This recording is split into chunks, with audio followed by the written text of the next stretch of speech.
নমস্কার বন্ধুরা, মাধ্যমিক পরীক্ষার্থীদের জন্য একটা বিরাট সংবাদ ঘোষণা করে দিলেন সরাসরি পর্ষদের তরফ থেকে, বা বলতে পারেন একটা বিরাট আপডেট। বর্তমানে আপনারা পরীক্ষা দিয়েছেন, কোনো বিষয় ভালো নম্বর পাবেন, আবার কোনো বিষয় কম নম্বরও পেতে পারেন। ধরুন আপনি কোনো বিষয় 90 পেয়েছেন, আবার কোনো বিষয় 40 পেয়েছেন, তাহলে পর্ষদ বিবেচনা করবে যে আপনি 90 কিভাবে পেলেন, আপনি 90 পাওয়ার আদৌ যোগ্য কিনা। ধরুন আপনি সমস্ত সাবজেক্টের মধ্যে 4টে সাবজেক্টে বেশি নম্বর পেয়েছেন এবং বাকি সাবজেক্টে কম নম্বর পেয়ে গেছেন, অর্থাৎ বাকি সাবজেক্টে আপনারা ন্যূনতম নাম্বার পেয়েছেন 40 অথবা 45, তাহলে আপনারা কিভাবে কম নম্বর পেলেন সেটা বিবেচনা করা হবে। বা আপনি ধরুন অন্যান্য সাবজেক্টে কম নম্বর পেয়েছেন এবং 2-1টা সাবজেক্টে বেশি নম্বর পেয়েছে, তাহলে আপনি কিভাবে বেশি নম্বর পেলেন সেটাও পুনর্নির্বাচন করা হবে। আপনি কি আদৌ বেশি নম্বর পাওয়ার যোগ্য সেটাকে কিন্তু পর্ষদ এভাবে ভেরিফাই করবে, বা বলতে পারেন আপনার খাতা রিভেরিফাই বা মূল্যায়ন করা হবে। নতুন করে আবার মূল্যায়ন করবে পর্ষদ। যে পরীক্ষক আপনার খাতা দেখবে সেই পরীক্ষকের খাতা সাবমিট করার পরে আপনার খাতা আবারও পুনঃ মূল্যায়ন করা হবে। যদি আপনার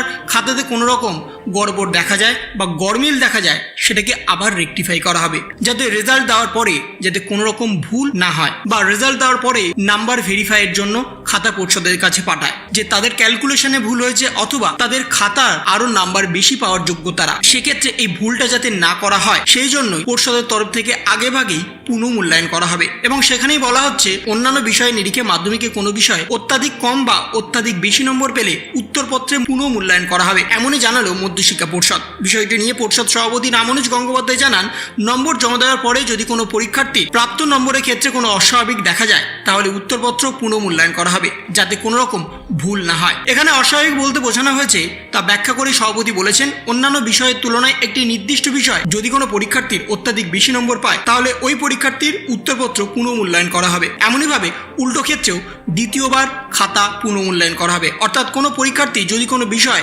বেশি নম্বর পায় এবং একটি বিষয়ে কম নম্বর পায় তাহলে তার খাতাও পুনঃ মূল্যায়ন করা হবে। এবং ইতিমধ্যে পর্ষদের তরফ থেকে জানানো হয়েছে আগামী মে মাসের শেষ সপ্তাহে পরীক্ষার রেজাল্ট ঘোষণা করা হবে। দ্রুত ফল প্রকাশের জন্য ইতিমধ্যে একাধিক পদক্ষেপও নেওয়া হয়েছে। সূত্রের খবর, এবার উত্তরপত্র মূল্যায়নের যে দীর্ঘ প্রক্রিয়া হয় সেটা একাংশ এবার অনলাইনে করা হবে। সেখানে বলা হয়েছে উত্তরপত্র নিয়ে হেড এক্সামিনার বা মুখ্য পরীক্ষকদের থেকে পর্ষদ যে ব্যাখ্যা চায় সেই প্রক্রিয়া এবার অনলাইনে সেরে ফেলতে হবে, এবং সেই পথেই এগিয়েছে সরাসরি পর্ষদ। সাধারণত নম্বর নিয়ে হেড এক্সামিনার কোনো ব্যাখ্যা চাওয়া হলে তার প্রক্রিয়া সম্পন্ন হতে 3 সপ্তাহ লেগে যায়। অনলাইনে সেটা হয়ে গেলে সেটা আরো দ্রুত ফল প্রকাশের সম্ভাবনা রয়েছে। তার সাথে সমস্ত স্টুডেন্টদের খাতা কম নম্বর পেলে পুনঃমূল্যায়ন বা বেশি নম্বর পেলে পুনঃমূল্যায়ন করা হবে। তো এই ছিল একটা ছোট্ট ইনফরমেশন আপনাদের সকলের জন্য। যদি আপনাদের ভিডিওটা ভালো লেগে থাকে তবে লাইক করুন, শেয়ার করুন এবং অবশ্যই সাবস্ক্রাইব করুন। তার পাশাপাশি আপনার মতামত কমেন্টের মাধ্যমে জানান। ভালো থাকুন, সুস্থ থাকুন, ধন্যবাদ।